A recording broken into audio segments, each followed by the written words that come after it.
Driver అన్న, నీకు నోరిచ్చింది only తినడానికి మాత్రమే కాదు, నీకు జరిగిన అన్యాయాన్ని ప్రశ్నించడానికి, నీ గుర్తింపు నువ్వు అడగడానికి, అలాగే నీ కష్టానికి తగిన ఫలితం అడగడానికి, నీకు జరగబోతున్న మోసాల్ని నువ్వు ఎదిరించి మాట్లాడి నీ కష్టాలని దూరం చేసుకోవడానికి. ఓన్లీ ఆ భగవంతుడు మనకి తినేకి మాత్రమే కాదు నోరిచ్చింది.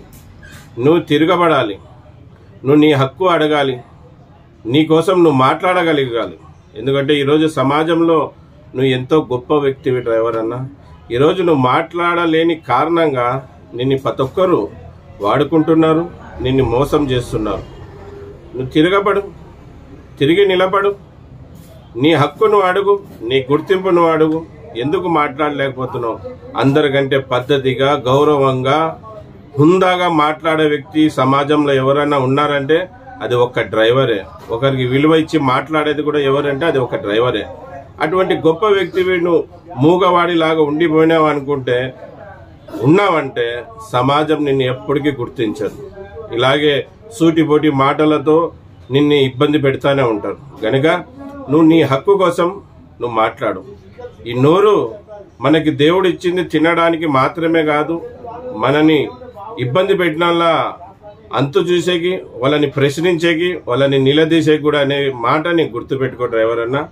ఈరోజు ఈ విషయం మీదే మీ ముందుకు వచ్చాను వీడియో రూపంలో. మళ్ళీ మనమందరం కూడా డ్రైవర్లం. ఈరోజు ఆటో డ్రైవర్ కావచ్చు, లారీ డ్రైవర్ కావచ్చు, బస్ డ్రైవర్ కావచ్చు, పొక్లైన్ డ్రైవర్ కావచ్చు, ఆల్ డ్రైవర్స్ కావచ్చు, డ్రైవర్లందరూ కూడా ఈ సమాజ సేవ చేస్తూ ఉన్నారు. మళ్ళీ ఈ సమాజ సేవ చేసి వాళ్ళు సాధించింది ఏమంటే ఏం లేదు, శూన్యమే. మళ్ళీ సమాజ సేవ ఇంత చేస్తుంటే ఈ కేంద్ర రాష్ట్ర ప్రభుత్వాలన్న డ్రైవర్లను గుర్తిస్తున్నారా? మళ్ళీ వాళ్ళతో పాటు ప్రజలు ఇంత సేవ చేస్తుంటే డ్రైవర్ని వాళ్ళన్నా గుర్తించి మర్యాదిస్తున్నారా? అది కూడా లేదు. మరి ఇంత కష్టపడుతున్నాం, రాత్రి పగలు మనం డ్యూటీ చేస్తూ ఉంటాం.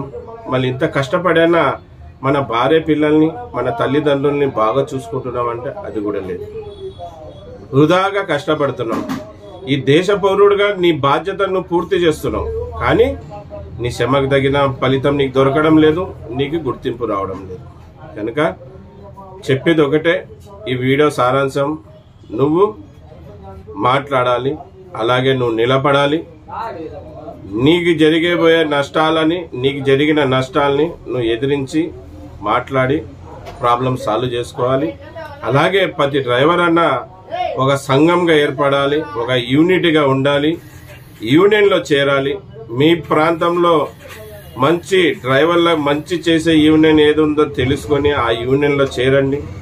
లేకపోతే అక్కడ యూనియన్ లేదంటే స్క్రీన్ మీద ఎలాగ మా నంబర్ వస్తుంటుంది, సేఫ్టీ డ్రైవర్ అసోసియేషన్, అక్కడ మా యూనియన్ని స్థాపించుకోండి.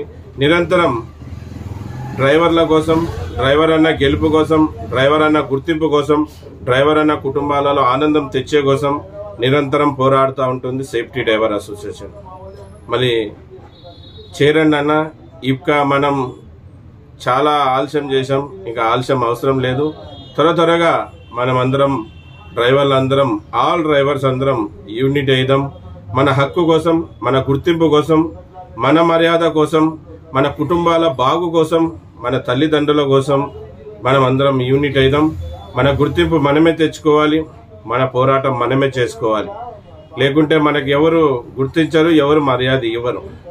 ఎన్నో సంవత్సరాల నుంచి ఇంత సేవ చేస్తున్న మా డ్రైవర్ అన్నకి, ఎలలేని సేవలు అందిస్తున్న మా డ్రైవర్ అన్నకి, అర్ధరాత్రి అనకుండగా, పగులు అనకుండగా ప్రజలకి సేవ చేస్తున్న మా డ్రైవర్ అన్నకి ఒక్కరోజు చేయండి. అది ఒక డ్రైవర్స్ డేగా డిక్లేర్ చేయండి. మాకు అది ఒక గుర్తింపు, మాకెంతో పేరు వస్తుంది అని చెప్తే ఈ కేంద్ర రాష్ట్ర ప్రభుత్వాలు ఇవ్వడం లేదు.